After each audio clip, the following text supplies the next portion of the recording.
day, dude, I feel like everybody's right and everybody's wrong. 100%. Why is this important? Why are we even going here? He's helped a lot of guys.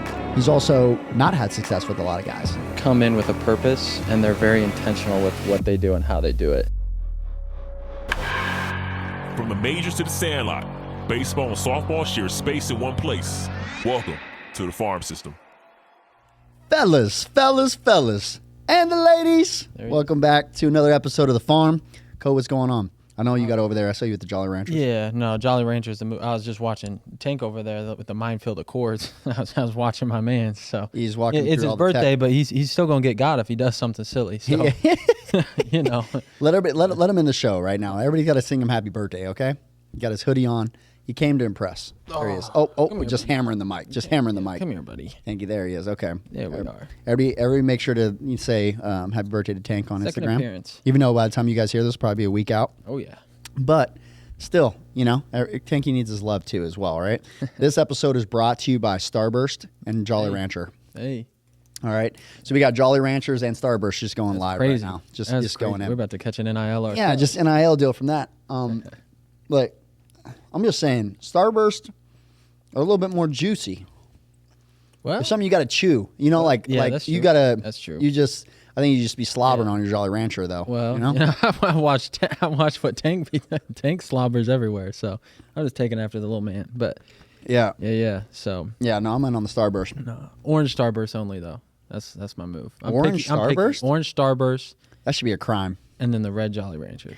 Absolute. If they align, blue ones. if they align people that might have some mental issues, it's definitely aligned. There's a correlation with people that like orange Starburst, Yeah. and at the same time, I mean, I guess I'm the one getting therapy, huh? Hey, Tank is my therapy. All right, I agree. Right, hit the mic again, huh? Support dog. He's all about his wandering right now. Yeah, he's figuring stuff But out. he's wandering like us. There's people are going to wait for us to get into here. They're fast forward 10 seconds. They'll get there. Sometimes you got to check in. Yeah. Okay, so we're a week away. I hope y'all can hear me just slobbering on this Starburst right now. A week away from being in season. What opening day is? 31st, right? Yeah, 31st is the first official opening day. So there's teams like LA and Anaheim are playing in LA currently, not in Arizona, but they're still exhibitions. So I believe first pitch, first game is the 31st. That's when opening day is for everybody. Nice. So Okay. So now they've been. I know the big leaguers are like at this point in spring training, they're like, man, can it just be over? Oh man, I think And the first. how about the ones at the WBC? Oh, man, play they're like, we've the been highest playing. intensity they'll play for 8 months. 100%. Yeah, and I think that's you got that thought process like that goes along with that. It's just like, mainly spring trainings for pitchers, anyways. Yes, hitters, are getting moving. They got a chance to like show what they've done, X, Y, and Z, blah blah blah blah. But in large, it's for the pitchers to get their arms ready, and then also too for guys to get settled in. When it comes into you like great because there's some guys that's like, man, I wish the season would start right now. Like I'm hot. Everything's amazing right now. I want to hit. Other guys are like, thank God we're not live right now because I don't want any of these stats. I'm hitting 120 right now, and like Dansby. Yeah. was hit like 81 when we looked last week or something like that. Crazy. Yeah, that It's was like tough. also too. I don't think he's stressing about it too much. No. Didn't he just sign that massive deal with the Cubs? Yeah, it's like 7 years or 6 years, something like that. He signed a big contract. Yeah, he's good for a while. He'd be all right. Yeah, settle that back in. That's a big market for him. Yeah, no, for sure. It's going to be a He's gonna do well. big thing. Yeah, Yeah. no, him and then what they signed Bellinger and Mancini, however you say his name. So Yep. they got a couple of them that. Cubs made some move. They also just so we're PD guys. Is that they just came out with a story just recently that about how much they increased. I forgot what stat they looked at. Like weighted, it was like weighted runs scored or something like that. Like WAR some plus system.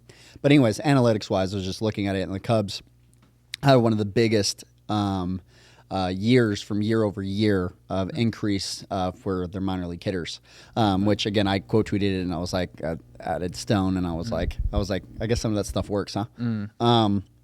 Yeah, so I think that's big too. Just I think they have some young guys that are coming up that are going to be pretty good, and if at a minimum they're also going to be a place where they could trade the other guys away to get some vets. Like let's say they make a run, then they can trade some of those guys away and get some bigger guys, and then also or get some draft picks, right? So it's like, hey, we develop some guys, some other team needs them because they're making a playoff run, Right. And then I can grab like their number 1 pick or their number Yeah. 2 pick or something like that and trade some of those guys away. So Yeah. they're starting to put themselves in a pretty good position. Yeah, I mean, no bias here. Cardinals fan. I hope Oh, they don't boy. make a run, but nah. give Goldie a couple more years before he's done. So Yeah, Goldie's didn't realize he's getting old. How old is he's he? like 34, 35, something like that. He's mid-30s. So, Yeah, I he think been he's around only for got a a year or long 2 time. left on the contract. That's what I'm worried about. Yeah, and then I feel like, but didn't he just win an MVP? Mm-hmm. I mean, pretty good still.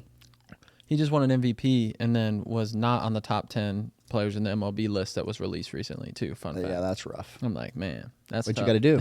But I think Arenado's on it, the runner-up to the MVP on the same team. Wow, Isn't that that is crazy? interesting. Isn't that? I wonder how they did that because like Julio Rodriguez was on it. Not that he's not good. What is he's he just playing? not Is he good. playing first for the Cardinals? Yeah. First. So I know Arenado. Well, he won a Gold Glove too. I'm pretty sure Goldie did. So it's not like you can like knock him defensively. He did. Yeah, he but did I mean, fine. I feel like, don't get me wrong, if you're an infielder, you love to have a really good first baseman. That's never the Yeah. question. But I also think it's hard for people don't regard first basemen as highly defensively compared to like center fielder, Yeah. shortstop, second baseman, even third baseman's obviously. Yeah. First base is like one of the last runs you get.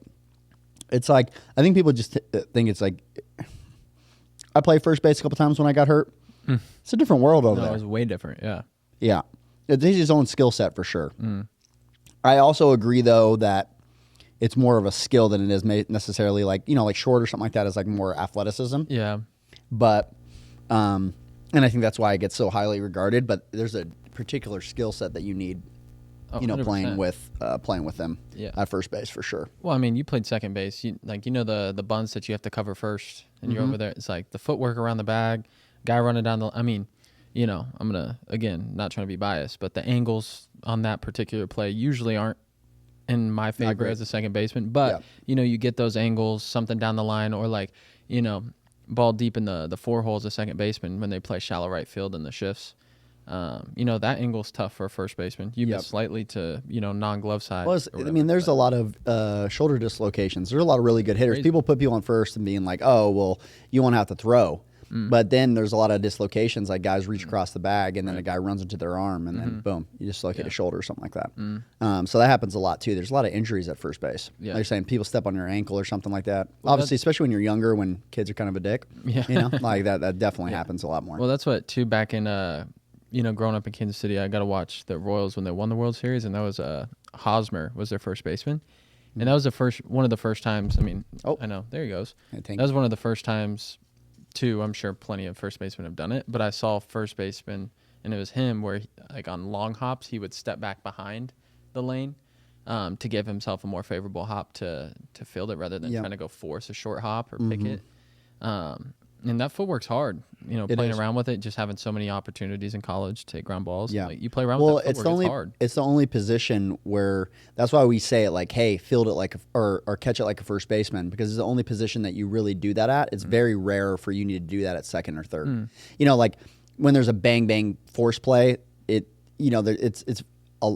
rarely. Usually you're looking for another bag, and then also with it, like again, they're mostly tag plays, right? Yeah. There's almost always a tag play, so there is that interesting dynamic when you're at first base that like, hey, like I'm just catching this ball and it's a force out, and so it's like again along with that, like, and then also because you're fielding it from, you're also getting those throws from so many different angles, right? Comparatively to when you have especially too, like, okay, there's rarely a force play, and then also too, it's only going to be from particular positions, right? Like almost every position is going to be throwing to first base as a force play. Right. There's almost never. I remember one time, this was me feeling cocky.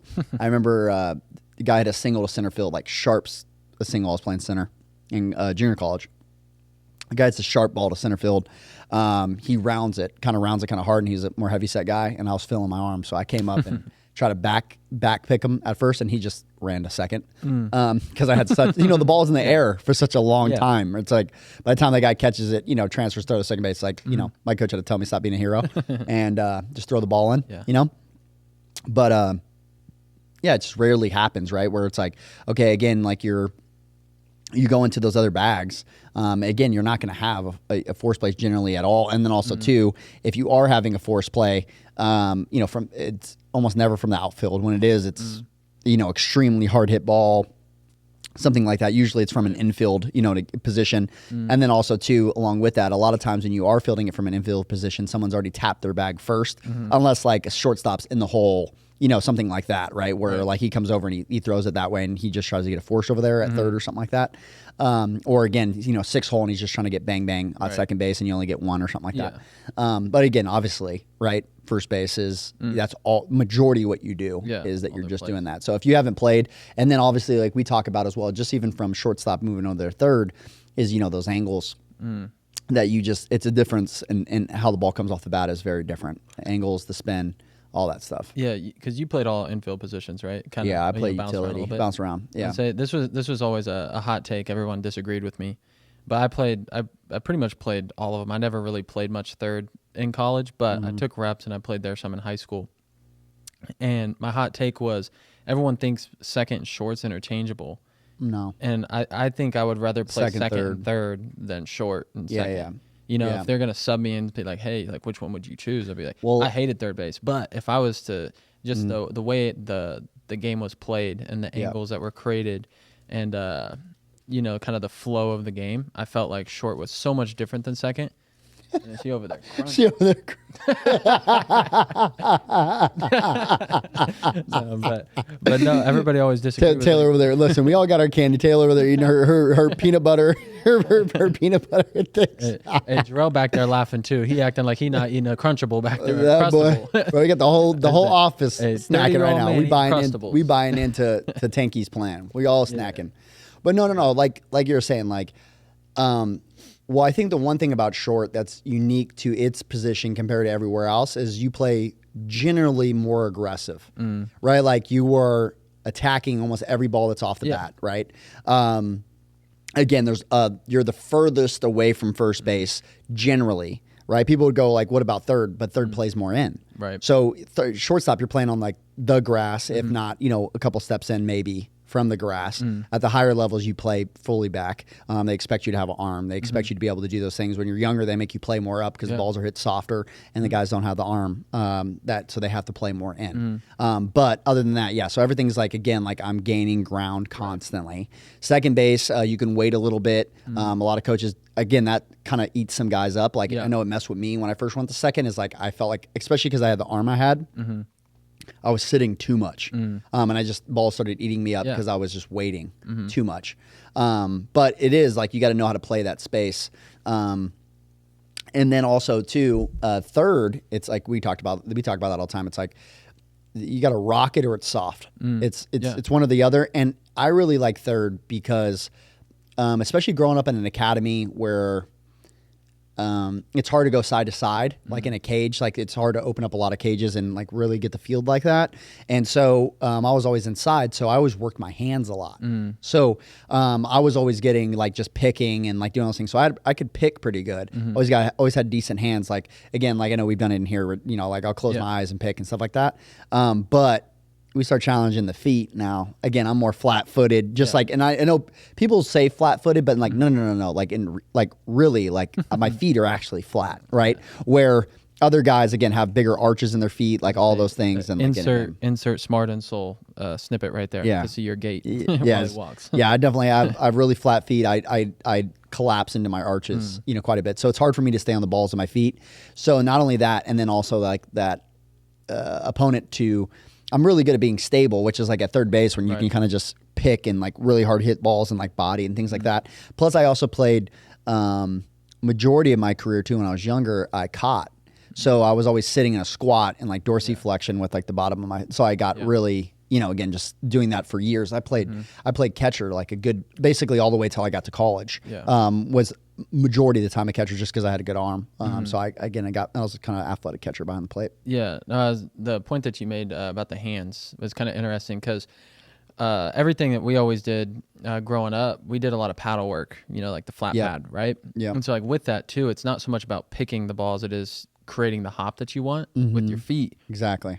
And so like I would had say a problem with probably 90% of our ground balls and, Yep. preseason, off season, when it was cold, I Yep. know you were out here, so you were outside more often. Yeah. But But it's also scorching hot, so no one Yeah. wanted to be outside very often. I would say we'd have 3-4 months of the season that we'd be indoors, and we would do all footwork stuff essentially with the paddle, looking back at it. And then I played short in high school, but I always felt like I wasn't really a great shortstop. I just felt like I was a pretty decent athlete for where I Yeah. was. So I was like, I played short. But then when I got to college and then I started seeing all the guys that were like, hey, we're going to play him over you at short. We're going to move you to second. I was like, at first I'm like, what? It's like I played short my whole life. But then Yeah. I started like, removing myself from the emotion and looking at it. I was like, all of them have way better hands than I had, like way better. And two, that's what they did pregame. I'm over there doing like wall ball, trying to create a hop, but they're over here like doing short hops to each other, picking the ball. And I thought that was interesting was, learning the difference between like creating the hop you want, but then when you get to short, it's kind of like, like what you were saying, more aggressive. Yes, you can kind of pick the hop depending on the type of ball, but there's also a lot of plays. Yeah, you're going to put yourself in. Yeah, you kind of have to just, make the play. Yeah. There's you can create some space on some plays.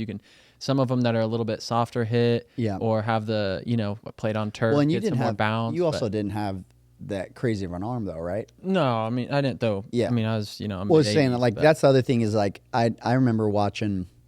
So we played with my last year. We had Stubbs at shortstop. He was our shortstop, and he had crazy hands. Like he put himself not in the greatest spots, but then he would like recover. Like the ball would kick, and he would just barehanded. Yeah. Like he would do that all the time, and I'd be like, but he had massive hands. So like he just had gargantuan hands. So he used to do these like crazy plays. But yeah, like he threw 90 something across the diamond consistently. that helps. Where again, like he was across the diamond like mid 90s. Like, so he would wait on balls and then just gas them across the diamond. And then we also had the opposite of that. We also had Pablo that played with us too, and he was our defensive, like shortstop, where it was all skill based. Like again, California boy, right? The same thing where it's just like defense was like really on that side of things, where Stubbs like was more of just like a really good athlete and just like found ways to make plays. Yeah. But again, like with it, it's like, and also had more range and all those other things. But like Pablo was just really good with like angles and all that. It's just like a different type of player of how he played short. And he's also a shorter guy, so he didn't cover as much ground either. Yeah. But yeah, I mean, there's a lot of that. Like, I also think at short though, one of the things I always say too is like they make a lot of plays look routine, right? It's just like, again, if you put yourself, if you can get there with your feet, you make a lot of these places look, these plays look routine comparatively where, other guys are having to make this crazy ass play because their feet are not in a good position. And now they're going to have amazing hands to recover. And that's what happened to me a ton. Oh, we got a visitor. Hey, last time we had a visitor is the farm phone. A few moments later. But yeah, no, I thought that was interesting going through that process. You know what else I thought was cool is not going to be hasn't been an issue for a few years, but I saw this picture on Twitter not too long ago. Was when the A's played where the Raiders played, the Coliseum there, and they had the football field, and they still had it all like lined up for the football field. And then you see in like in the deep six hole how far that throw actually is to first base. Yeah. And it was funny because, end of my career, my arm did not feel great. Yeah. And so anytime I played short, I was like, please God, don't let them hit it to the six hole. But there was a play, and it's like one of the last games I played that was in the six hole, and everybody was like making fun of me. It was like, I'm surprised it ever got there, blah, blah, blah, blah. And I was like, I don't think you guys realize how far of a throw that is to first base. And then I saw this picture, and that's like a 50-ish yard throw, roughly, depending on where you field it. But if you go like deep six hole, some of those balls that the shortstops are fielding, in the six hole arm side, and then turn around and throw it. Well, I was about I'm to like, say that's crazy. the hardest part is that you're running the opposite direction. Yeah, and them to Like, stop. Yeah, stop and throw that is crazy. And your momentum, everything's going the opposite way. Yeah. Which is obviously like, you go like Jeter's, like why he did that move and Yeah. like all those other things of like how, people Right. learn to deal with it. But also too, like guys with really good feet with really good range could still get around it and or they charge it more directly, cut it off at an angle, backhand, and like, go on the run and like throw across the body that way. Now, obviously when a ball's smoked, I mean, again, there's all those in between, right? Of like learning what you can do and like what angles you take. Some guys is like, yo, I can't. That ball's hit too hard. I can't run at it on an angle like that. And other guys can, right? And they charge it more, and they can make that play. Yeah. With the ball hopping that fast. Because I remember too when I was in high school, I remember getting to balls, but I just couldn't throw them out. Yeah. Right. And it just happened. It happened a ton where I was just like, I would get there and then I'm just like, I just didn't have the arm yet. Right. And I just couldn't throw them out. So, but if let's say that you were not going to keep developing and it's like, okay, well then now I either got to play in or I got to go get everything really aggressively. Yeah. Right. And now I got to go field, and I'm going to also boot some balls because now some ones that somebody else could just wait on and let it hop 3 or 4 more times. Right. Yeah. For me, like, you know, if that was the case and my arm never got stronger, well, then I would have had to keep going and charging.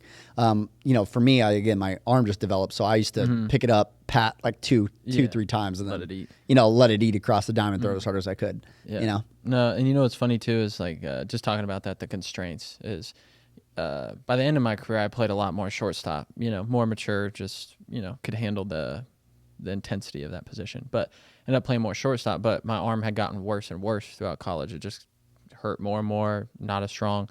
And so we'd always work on, me and my third baseman, Aiden, we'd always work on if I got anything in the 6 hole that I couldn't get around and work through, that I would just like pick it and glove flip it to him. Glove flip it so he could throw it. And we'd do it all the time in practice where like if I couldn't get around the backhand, Yeah. like I wasn't getting the guy out anyways. Yeah. We had Second a better, basemen do that a lot. yeah, we had a Short. better shot. And then it was funny because he was the shortstop the year before and I was second base, and then we both flipped over the next year. And so we're like, bro, we already did this up the middle. I was just like, anytime I get anything in the 6 hole, if I can't get around it, I'm just like, I'm trying to scoop it to you and just hope that it gets in the air, you know, and then catch it. But it's just funny the constraints that, you know, we have as athletes or, you know, players, and then we create, Gotta play different. you know, creative ways to do it. Because our other shortstop threw like 92 across the infield, and he was like, why are you doing that? And I was just like, well, my ball takes about 37 seconds to get across the infield. Like, it's just an option that I had to make. Yeah. You know? And I mean, and that was the same thing too, is like, if you look at that from like a hitting perspective, same thing, right? Like there's things that you're going to be able to do that other guys are not going to be able to do. And so you're basing your approach off of, that's an approach, right? It's a game strategy that you have. Hey, when balls are hit like that, I have to go get them. I have to wait back. I have to take this angle. Right. Well, like hitting, depending on how you move and what you're capable of and all those other things too, you're going to be slightly different. And also what strategy you have to, like, again, approach it. Like when a guy is thrown across his body like that, I have to do X. I have to close off a little bit more. I have to let the ball get deep. I have to hit it out front. I have to, you know, whatever that is for you.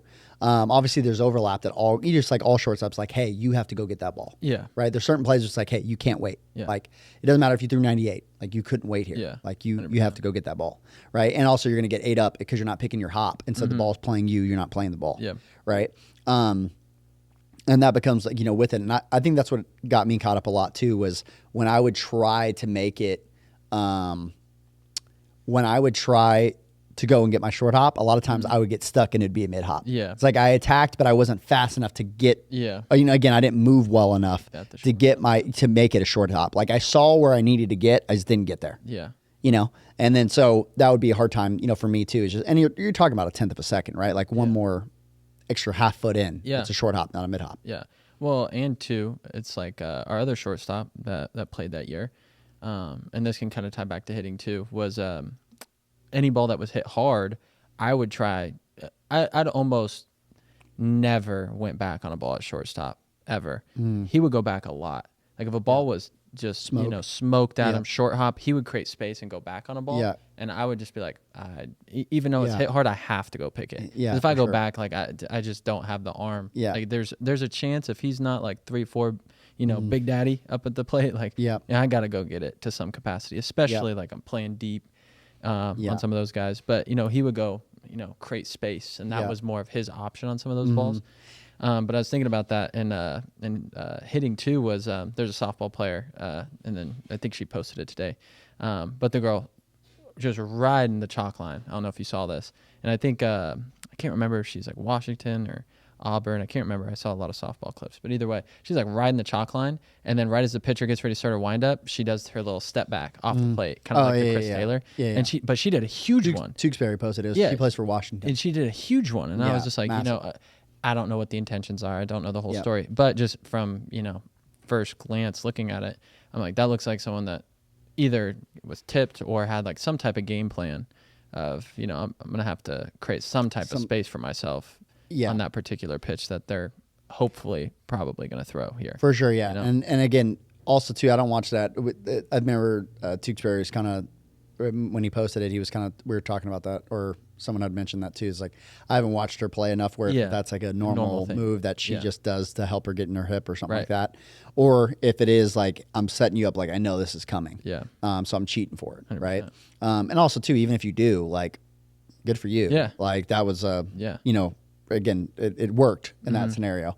Yeah, and I think it becomes big. I remember the other thing too is I used to do this at third is because I had the arm, I also played back a lot. So I used to play really deep at third a lot. And two was I was more confident on coming in.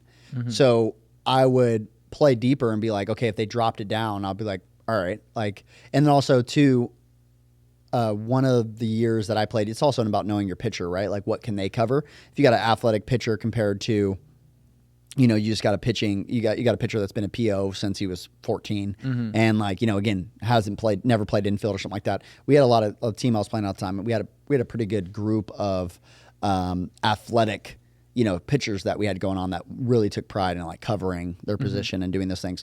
But I remember the same thing. I was just like, hey, I have no problem. Like, I don't mind coming in and throwing from my hip and, that's all good. Like I can do that. Rather than me playing in this mid position. I remember, and also too, a lot of times at third base, there can be a really strong lip.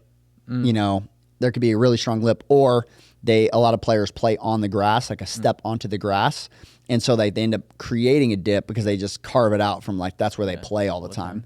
And so then all of a sudden you get these crazy hops where it's like literally right where it's like the guy smokes it. It's like right where it's going to hop is where the dirt's bad. Yeah. Right. And it's just like, that's tough. Right. So then you got to pick, am I going to play in front of that? Am I play behind that, right? And then a lot of times, then towards late in my career, I just decided to play in. I'm just like, okay, like if it was really that bad, depending on where obviously it was messed up, I'd be like, okay, I'm just not going to give it a chance to kick. Like I'm just going to field it beforehand, or their dirt is awful, and so I trust their grass much more than I trust their dirt. Yeah. And too with that, what do you think? You think that's just a maturity thing of being able to know? I'd almost say it's like calling it. Kinesthetic awareness of knowing where your body is in space and everything is like, I was the same way where, generally speaking, I would charge everything just because of my arm, but also too, there were times where, your internal clock and everything, you're like, man, like, I don't need to charge it that hard. Right. Yeah. And then you can let the hop that you want happen. Yeah. Right. Or at third, I'm playing back, but you have to understand, like, he capped it. It looks hard off the bat or whatever because the kid swung hard, whatever. Yeah. But he capped it and it didn't come off, right? Yeah. Or, whatever that is, Well, I used to also play it where when guys hit balls really hard at third, one of the things I would do too is because I did have that catching background is I'd body. I just like, okay, I have an arm. Like if I just knock it and keep it in front of me, like I'm going to throw them out. Yeah. So that was another thing I would do at third just uniquely because I caught was like I would just, if a guy smoked a ball, I would just like, like, okay, I'm just going to, I'm not going to try to field this. If I try to field it, there's a good chance like I let it get past me. Right. This is going to turn into a double because he hit it so hard. So I would just body it and then, pick him up and throw it out across the diamond. And that's something that like, again, I had as an option too. But again, it's about like, I think on the same side of that, one thing that really not blew my mind, but like I saw it a lot and it changed my game was I didn't really take mass fungo until, not that we didn't take mass fungo. It was just the frequency, right? When I got to Pine Bluff, for example, and then also to at Sterling, back-to-back years, right, is that we would do mass fungo every day. Right? And then when I was in junior college, it's like we would do mass fungo like 2 days a week. And then they would always be moving me around, right? Yeah. So when I got to Pine Bluff, and then I also got to when I was at Sterling, like I pretty much settled in at third. right? And like at Sterling, I played a little bit of second, but like then when we got locked in at second base too, it was like, I basically just stayed at third. Yeah. And so one of the things I used to always say is like, I'm good at a lot of positions, but I'm not great anywhere. Like there's no position where I'm like, oh man, that guy's a lockdown this, right? Because I always just moved around. Yeah. But also other guys, like if you put him at, like we try to do that. Remember I told you like Stubbs? We try to move him to third and he was horrendous. Really? Awful at third. Yeah. He just couldn't play third, but he was a stud shortstop, Yeah. right? Just the angles, the spin, Yeah. he couldn't figure it out, right? And he just had played short his entire life. So he's just Yeah. used to those angles. And so like, for me, like that's why I also felt like helped me as a coach when I started coaching and I was an infield coach is like, hey, here, right? I even got to play first for, a good, like when I was in junior college and I'd broken my hand, also had some shoulder things later in my career, then I ended up playing some first. And so I even got to play there as well and got to just play a lot of positions. And again, but I was never like an all-star anywhere. It's just I knew generally how to play everywhere. And it was just a good utility guy in that way. And so I think on the same side of that was something that I just learned. And I think, but I think that also battles back against that argument of like, almost like should I play multiple sports? Should I play like Yeah. one? Is again, it made me generally good kind of everywhere. But at the same side of that, there's a uniqueness that comes from taking so many reps Yeah. at a particular position live. And also, because again, it's a whole nother thing. I was saying this about like, fungo, for example, is I started thinking about this with like outfielders. Is a lot of times outfielders, especially corner outfielders specifically, is they're not seeing the real angles that they see when they hit fungo majority of the time. What I mean by that is like, okay, I want to hit a ball to left field. Well, the coach turns his whole body to left field and then hits a ball to left field. Where left fielders in reality, like they're pulling that ball and they're getting around a little bit. That ball, almost every ball, again, if you're in left, the ball's hooking or slicing, if the lefty's up, towards the line, right? If you're in right field, it's the opposite, right? Everything's hooking towards that line or slicing towards that line. And so in fungo, you don't actually see that a ton. And then if you get a machine, right, a lot of times too, you swivel the machine and then you shoot it with more backspin that way, which again, especially when it gets closer to the line, that there's really low odds that it's really backspun right down the line. Right. So that was also a big thing too, is like, again, I was thinking about that the other day with like outfielders that were getting kind of scrambled with that or getting turned around when I was watching some games. Even when I was over at like Oregon, right, I was like watching their outfielders on like certain slappers and stuff, like getting them spun around. But it was just like also too, like how many real reps are you actually doing where like someone is like, other than like BP, I think that's why people value BP as an outfielder so much, is because they get to really see live balls. But you can simulate that too. It's like, okay, hey, it can go out of the machine. Just, again, you almost got to shoot it like a slider. You almost got to shoot it like, you got to shoot it where it's actually spinning those directions. So they get used to it coming that way. But you still don't have the bat, right? The angles that you can read off of the guy and like you're seeing it, and then you start, without thinking about it, you start reacting that way. Like you start seeing the shoulders go or the hips go, and then all of a sudden you're already taking a step before he's made contact, right? Or, half step, and you're anticipating now as well. So I think that's the other thing too, is just like outfielders, and a lot of times you take that back into the infield, is you're doing mass fungo too. A lot of times your fungo guy is standing right at you, or they're doing 4 fungos at once. And so it spreads out home plate. And then now you have a guy from the foul territory hitting you a ground ball. And it's like, this is like, I'll never see that ground ball. Like that angle and that spin will never happen at this position. No. Meanwhile, I'm spending majority of my practice fielding from that with that ground ball, which is not my problem, right? Or you're hitting fungo backspun ground balls. Guys don't hit backspun ground balls generally, right?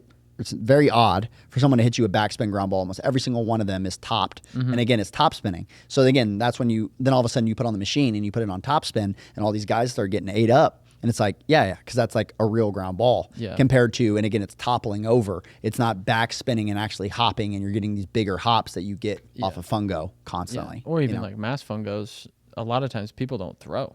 Hey, just toss it back to the guy who's hitting to you. Exactly. It's like, so what angle are you creating? Back to the guy that's hitting it to you most of the time, because, or, you can be a little bit more lackadaisical with your footwork. You don't have to get, like, you can. I don't have, my clock's slower. Yeah, your clock's slower. way slower. And that's what, too, a lot of times, coaches early in my career, why I would say, like, internal clock-wise, I was pretty savvy. Is I'd understand a lot of times, how much time I'd have. Yeah. And, people would be like, how'd you know to do that? And I was like, well, I didn't. My body just kind of did what it had to Yeah. to beat that time. Is we only took ground balls, and it was like, if you don't get it there in 4 seconds, Yeah. safe. Well, and we Regardless. even too, right? Like we did that, but we did it like it was like we did like the fastest guy in the league, and it was like, okay, the fastest guy in the league is getting down the line at like 3.8 or something like that, Yeah. right? So it's like, okay, again, so we're gonna practice. I remember even too feeling the difference. Like we'd go extreme, like okay, 3.5, Yeah. or okay, you have to get over there in 3.5. Well, 3.5 is fast. That's fast. Yeah. It's fast. That's crazy. Like you got to get out of your hand quick. Yeah. Right. But if guys getting there in 3.75 or whatever, he's getting there like, he's pushing it. And I think the average in the big leagues is like 4.1 or something like that. Yeah. Or It's 4.2. like low 4s, I believe. Yeah. So, and again, along with that, right? Like that's the average. You also know a lot of guys are like barely even going down the line before they get thrown out, or maybe they're For not sure. even moving, right? They're Yeah. in the big leagues, right? So, like in college, it's going to be faster, right? But again, we used to do the same thing with stopwatches, where it's just like you have that. But I think that that's a just a big thing where when you start using, it's like tech. When you use it all the time, you start to have that timer that you build in. And it's like, Right. okay, that was probably like 3.6. Oh, that was probably like this. Like that's how I am when a guy hits a ball. It's like, okay, that was probably 98. Like, okay, that ball was probably at 25 degrees, right? It's just because I measure it all the time Yeah. that it's a really good way to develop that eyeball it. clock internally. That like you have is like you can time it in your head and be like, okay, if I pat twice here, like the guy's safe. Yeah. Yeah. No, and then too with that, like the constraint, if you go too extreme, I mean, some of the habits that could be caused from it, right? Like you said, oh, you got to get in 3 seconds. Well, first off, like, no, Yeah. like nobody, like, but we would do that, self-inflicted issues. There he is. Well. Security. Someone's walking by. Nobody? I don't know what he's barking at. You don't know what he's barking at. Look at him. Oh, I thought But- I was sleeping. My But bad. we'd do that kind of like self-inflicted issues. As middle infield, we'd be how quick can we make the double play? I'd go back and look and I'd be like, oh, that was just like that was ugly. We're trying to be too fast, almost that it caused more damage Exactly. than good. Yeah. Which too, and the same. Well, thing because with now you're hitting. rushing. Yeah, and I was thinking about the Yeah. same thing as hitting. It's Hitting. like, well, if you give them too high of a progression too fast, like For sure. well, I mean, it's going to be a mess. But Yeah. also too, there's a skill set of putting them in a position in an environment to challenge it, and then also to realize like, my first 50 ground balls I took, when we're trying to turn double plays at 4 seconds, or I think we were trying to get between 3.8 and 4.0, whatever it was. And I was like, man, like I don't know if we completed one for like 50 ground balls. We failed a lot. Until we started to kind of self-organize to the task and understand this is kind of what we got to do, how we do it, etc. And then just a conversation that I always thought was funny is we talked about this a while back was double plays from second base, is I almost never like shuffle past it. Yeah. Like ever. Like backhand toss. Yeah, backhand toss ever, because I usually had good enough feet to get around it, and my flips were firm enough. Yeah. I The could only get my time flip the only quick. time I ever backhanded is when I had an angle where this didn't make sense. Like if usually second base, like I was too far up the middle. I was like too far up the middle, and I almost needed it to go forward. And like again, like that's like the only time. Like I had to be so close that the angle like made sense. Where other than that, it's like because again, like if you're tossing underhand, the angle is like kind of to the right side of your body. But when you're tossing backhand, you can put your arm like obviously towards the left side of your body and toss it more in front of them. Yeah. So it's like again, there's a time to play. Like that's like the only time I did that. And then a lot of the time, especially as things sped up, I'm throwing it right. So like again, I'm stepping back and shooting one to his chest. Like Yeah. with the flips. Again, unless it was hit really hard and it's like a routine ground ball, like double play. Yeah. A lot of times you're moving. Again, if I'm a lot of times, like let's say anytime I even have to make a half step to my left side, I was going to do a drop step and then throw it. Yeah. Throw it to Or the like at short short, if I got anything that I charged on a double play ball, Yeah. it always crossed my mind to one hop it, especially on turf. Consider if I was on dirt, it wouldn't be the case. Yeah. But I would always consider one hopping it, because if I was charging and I'm trying to throw back across my body to Yeah. the second baseman, a lot of times I'd arm side it right back into the lane. Yeah. I'm like, I'm Breggy did getting that my the other guy, day. blown up. Yeah. It's like I would always look at one hopping it, or like up the middle for second base, because I just so Yeah. rarely would, shuffle pass. If I'm second base and I backhand a ball, I would honestly, like I was I would behind the back. Behind the back. Like all the Yeah. time, which too, can kind of go back to skill transfer, played basketball, etc. But Yeah. but still, it's like we'd have second baseman that play was just we I did that just pointed the first. off. I did that the first all the time on push bunts. Yeah, it's like we Like, I just had a couple- yeah. It's like the only way you can create that angle. Yeah, Throw it behind. and that's where too is, and that kind of goes back to my question is like, what would you coin that off to? Because I would almost say it's like I just understand my body in space and what angle I have to create and figure out how to create that angle. You know what I'm saying? Same thing with like hitting. Yeah, I mean, I 'Cause think there'd be times where I'd be in a bad position, but I understand like, hey, this angle has to be created like to get the barrel there. Like Yeah. I have to figure it out. Yeah, I think you have a mixture of sciences there, but I think kinesthetic awareness is and proprioception. The difference between kinesthetic and proprioception is the minutia of like or like the finite. So like kinesthetic awareness is like ping pong, like very fine motor skills, and proprioception is body in space. Like there's you got to understand like your relation with where you are things in space. So and like kinesthetics like badminton, things like that, like all those like kind of smaller things. So I obviously I think that that's part of it, but then also too I think you also just got like skill that is actually just directly correlated with the sport. Right. Like again, like you've learned something specifically that you need on particular plays that happen to come up. And again, once you've mastered the basics, right now you're like, okay, and then you start looking at the finite, on the extremes. Okay, well, this is the play I really need to work on. And when this happens, 90% of the time I just make an error. Yeah. Right. Or not an error. We just don't get the out. just can't right. get the- yeah. Can't get the out. So how do I start getting this out? Right. Like the routine ball, like we know how to do that now. Right. We're pretty far along. We've been, I've been playing now for, at that point late in my career, like 20 years, 18 years, depending on where, what age I was when I was at those schools. But it's like, again, like I've been doing this for a while, right? Yeah. So I think that's the other thing is like, you start going the routine balls. It's like, those aren't the ones that we're not getting outs on anymore or rarely happen, right? That again, like we know what we need to do. Where I'm developing a newer skill or something like that I have a struggle with. It's I think a little bit different. Yeah, and I think for hitting too, you can go into that like approach wise, like like typically you don't put a good swing on this ball. You don't hit this ball very hard, very often at a good angle with good spin, etc. Right? It's like that's a cold spot. Let's just throw the terminology out there. It's a cold spot. Typically at a certain age, it was like, hey, just lay off that pitch. But then at a certain point, I get to college, it's like, hey, you're gonna have to figure out how to hit that pitch. How do you make that pitch something not so cold? And I think one of the little homies is about to pull up, but but one of those positions where it's like, do I have to close off? Do I You can wait. That's good. tank? Think you doing your job like a mother today? Here he is. Tank, why are you so angry? He said, I'm locking you down today.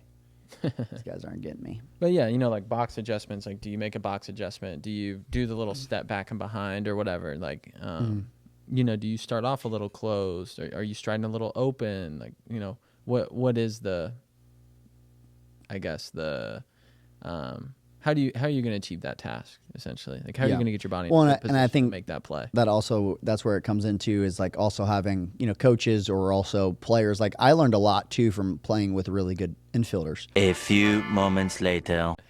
But Yeah, no, I think like, one of the biggest areas that I learned a ton from was just, again, as I got older, was also playing with a lot of elite players that played at those positions, if that's short, if that's third, if that's whatever.